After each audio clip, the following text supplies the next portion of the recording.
안녕하세요. 취미로 철학하는 남자입니다. 네, 오늘로써 법률 10권이 마무리가 됐는데요. 네, 25일부터 제가 진행을 해가지고 지금 28일 일요일 날 완료를 했으니까 3일 동안 이제 글 작업을 했다. 그래서 생각보다 조금은 길어요. 네, 제가 생각한 것보다는 좀 내용이 길게 나오긴 했는데 그래도 이제 처음에 이제 혼에 대한 얘기를 할 때, 혼에 대한 얘기를 할 때를 제외하고는 이제 짧게 끝났으니까 그래도 뭐 엄청 길진 않았다 이런 생각은 들고요. 모르겠어요. 지금 제가 한 번씩 봤을 때는 글을 이제 조금씩 수정을 했거든요. 수정을 하긴 했는데 그렇게 뭔가 이상한가 했을 때는 또 그러진 않은 것 같다는 생각이 들어요. 그래서 이제 뭐 보면서 계속 고치긴 할 것 같은데 아무튼 그렇고요. 10권 이제 25일이었나요? 25일, 26일. 네, 그러니까 금요일 날 작업을 해놓고 제가 올리진 않았어요. 별도의 내용을 담진 않았는데 이때 뭘 얘기를 했었냐면 이제 신이 인간의 불의에 대해서 무관심하냐 이 부분에 대한 내용을 다루게 되거든요. 그래서 이제 인간사에 무관심하다는 얘기가 어떤 의미인지 그 책 자체에서는 인간사에 무관심하다는 얘기로만 나와요. 그래서 거기에 대해서 조금 설명을 하고 그 다음에 인간의 불의가 너무 작고 사소하다, 그래서 신경 쓰지 않을 것이다 라는 얘기를 하는데 왜 그런 얘기 하는지 설명을 했습니다. 그래서 보시면 도움이 될 것 같고, 그 다음에 이제 작은 걸 신경 쓰지 않는 경우에 대한 얘기를 하면서 이제 아테네인이 풀어나가요. 그래서 작은 걸 신경 쓰지 않는 이유는 이제 신에게 적용할 수 없다 라는 얘기를 하게 되고, 그 다음에 신은 과연 사소한 모든 것까지 알 수 있는 존재일까 이런 얘기도 나오거든요. 그래서 그 부분에 대한 해석도 뭐 정리도 해놨습니다. 그리고 이제 작은 걸 관리해야 되는 이유에 대한 얘기를 하면서 이제 신이 작은 걸 관리할 수밖에 없다 이런 얘기를 하는 것도 있고요. 그다음 이런 점들을 이제 통합해서 신은 사소한 것도 잘 관리하는 훌륭한 관리자다. 그렇기 때문에 인간의 불의, 인간의 작은 불의를 관리하지 못한다는 것은 말이 안 된다 라는 얘기를 하면서 이 장을 끝냈습니다. 제가 지금 이런 식으로 하는 거는 의외로 유튜브에서 보는 분들이 조금 있는 것 같더라고요. 그래가지고 블로그로 오지 않고 보시게 된다면은 대략적인 내용을 알면 되니까, 자세하게 좀 제 해석을 보고 싶으신 분들은 블로그 와서 보면 되지만 그렇지 않다면 그냥 이렇게 제가 읽어주는 편이 낫지 않을까 싶어서 간단하게 하고 있습니다. 그리고 이제 플라톤이 신이 인간의 불의를 계속 주목하고 있다라는 얘기를 했는데 거기에 대해서만 하게 됐을 때, 그렇게만 얘기를 하게 됐을 때 인간이 그래도 불의를 저지르지 말아야 한다는 그 타당성은 주지 못한다는 거예요. 왜냐면 인간이 불의를 저지르는 원천에 대해서는 다루고 있지 않으니까, 그 원천도 만져줘야 된다, 얘기해줘야 된다, 언급해줘야 된다라고 하는 건데 사람들이 이제 불의를 이제 저지르려고 하는 거는 잘 먹고 잘 살고 싶어서 그런 거다.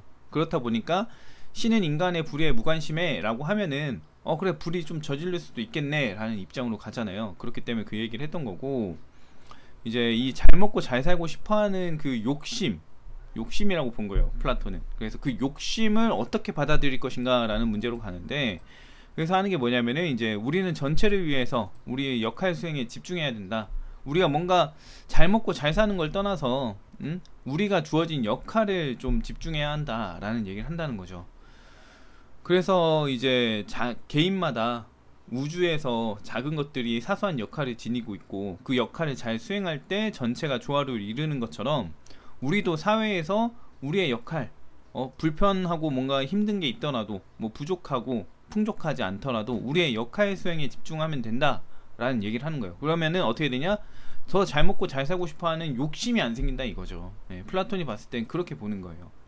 그래서 이제 우리는 역할 수행에 집중해야 한다 라는 얘기를 하게 되고, 그래서 현재 순응하고 제 역할을 해내야 한다 얘기했는데, 그렇게 했을 때 보상이 뭐냐라는 얘기가 나올 수밖에 없잖아요. 그러면 결국에는 이제 뭔 얘기 하냐, 이제 그 종교적인 부분에서 맨날 나오는 얘기죠. 신은 분명히 너가 한 만큼에 대해서 보답을 할 거다 라는 얘기를 하면서 이제 불의를 저지르려는 생각을 갖지 마라 라는 얘기를 하게 됩니다. 그 다음이 이제 오늘 다룬 부분인데, 오늘 다른 부분은 신은 재물을 바치면 불의를 용서해 주지 않을까 라고 하게 돼요. 근데 이때 이제 그 플라톤이 접근해가는 방식이 신의 관리자로서 취급하면서 이제 상황을 파악해 보거든요. 그래서 제가 처음에 신이 정말 그 관리자가 맞는지 그 부분에 대한 얘기를 좀 합니다. 신은 세계를 관리하는 게 맞나? 그리고 신은 세계를 관리하는지에 대한 이제 논증이 몇 개가 나오게 돼요. 그래서 보게 되면 신은 전지전능하고, 그래서 신이 이제 처음에 세계를 만들 때 세계의 시작과 끝, 그러니까 시간의 시작과 끝을 모두 설계를 했다 이거예요. 그렇다는 건 무슨 얘기냐면은 결국에는 신이 지정한 대로 모든 흐름이 흘러간다는 거죠. 그러니까 운명론이나 결정론하고 관련이 있어요. 그래서 결정론을 이제 만든 사람인 거죠. 예, 모든 걸 결정시킨 사람이니까 결과적으로 그 속에서 살아가는 이 존재들은, 네, 신의 질서에 따라 살아갈 수밖에 없다. 신이 만든 질서 속에서 그 영향을 받으면서 살아갈 수밖에 없다는 게 되는데, 이게 결과적으로는 어떻게 되냐면 예, 신의 지배, 통치, 관리하에 놓여진 존재이고, 우리가, 예, 우리라는 게 신의 지배나 통치, 관리하에 놓여진 존재들이고, 이로써 소유물 취급이 된다라는 거죠.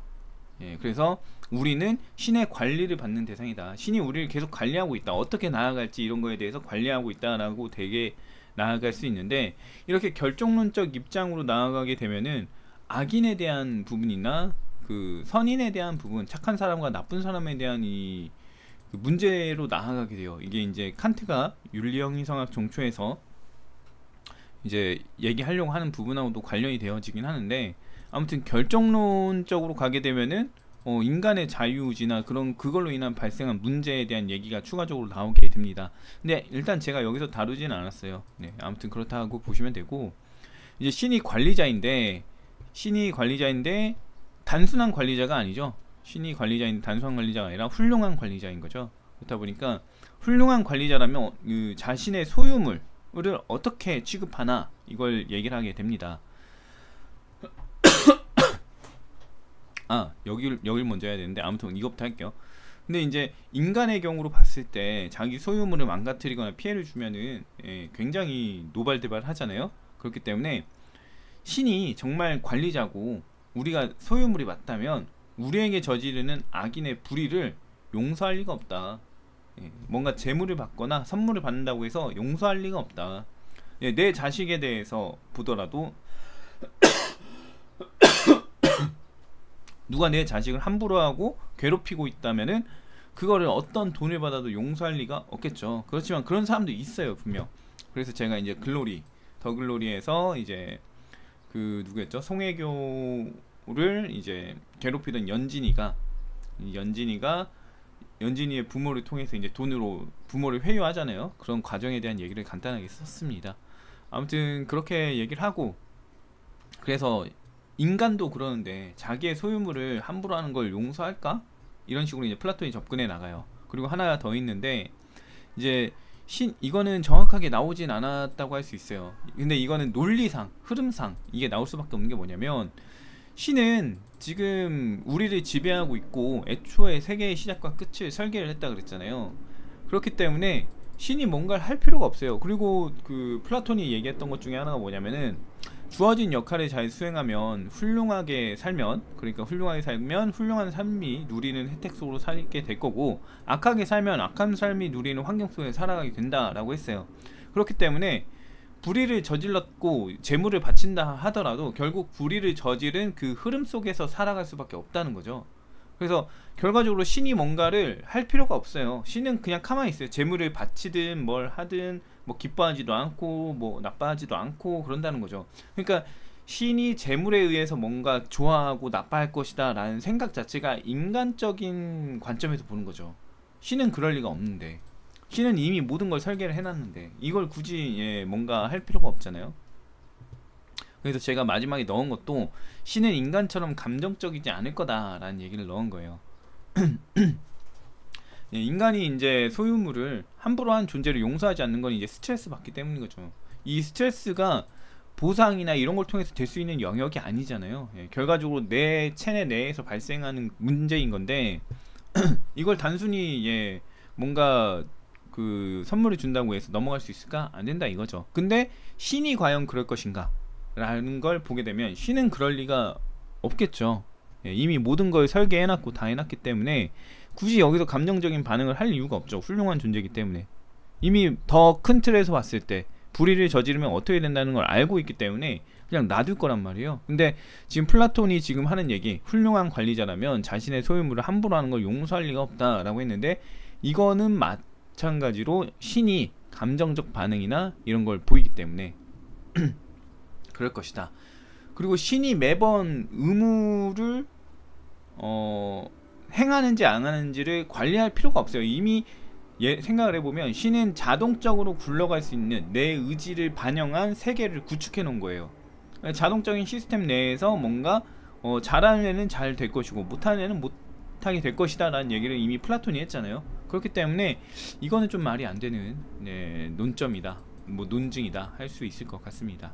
아무튼 그렇고 마지막 부분이에요. 시권의 마지막. 이제 불경에 대한 이제 성립을 했잖아요. 신이 존재하고 신이 불의를 이제 무시하지도 않고 불의에 대한 뭐 재물을 바쳐도 용서해주지 않는다는 게 나왔기 때문에 불경죄를 이제 우리가 처벌하자라는 얘기를 하게 됩니다. 근데 사실 이것도 좀 웃긴 게 신이 불경 아니네요. 네, 제가 잘못 생각했네요. 아무튼 네. 그래서 불경죄에 대한 이제 처벌을 어떻게 하는지, 그 다음에 신고 어떻게 하는지, 그 다음에 사회적으로 뭘 금지할 건지를 이제 얘기하면서 시권이 마무리가 되는데요. 네, 불경죄는 이제 누가 보면은 신고하고 관리는 이 신고에 따라서 법정에 데려가게 됩니다. 근데 관리가 의무를 다하지 않으면 고소를 받는다 그래요. 그래서 유죄 판결이 나면은 신에 대해 몰라서 저지른 사람은 5년 이상의 구금을 하고 그 다음에 사상교육을 거칩니다. 이 과정에서 사람들을 만나지 못해요. 그러니까 꽤나 심각한 처벌이라고 할 수도 있죠. 그냥 어떻게 보면은 미칠 수도 있는 상황에 이를 것 같아요. 그러다가 이제 사람들이 건전해지면은 이제 다시 이제 생활을 할 수 있는데 그 과정에서 불경죄를 한 번 더 저지르면 사형에 처한다라고 합니다.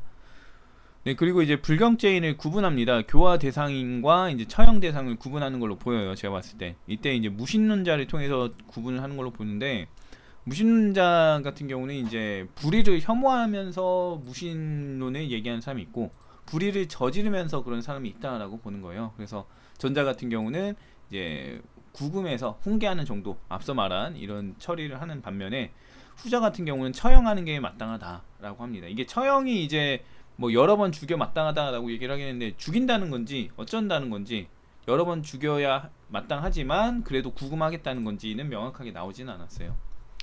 아무튼 그 다음에 이제 사설 성소를 금지하게 됩니다. 왜 사설 성소를 금지하는지에 대한 얘기가 나오는데, 이제 무질서하게 이제 성소가 생기게 되면은 이제 사이비도 늘어나고, 그러면 이제 결과적으로 국가적으로 이제 혼란에 빠지게 될 수 있죠.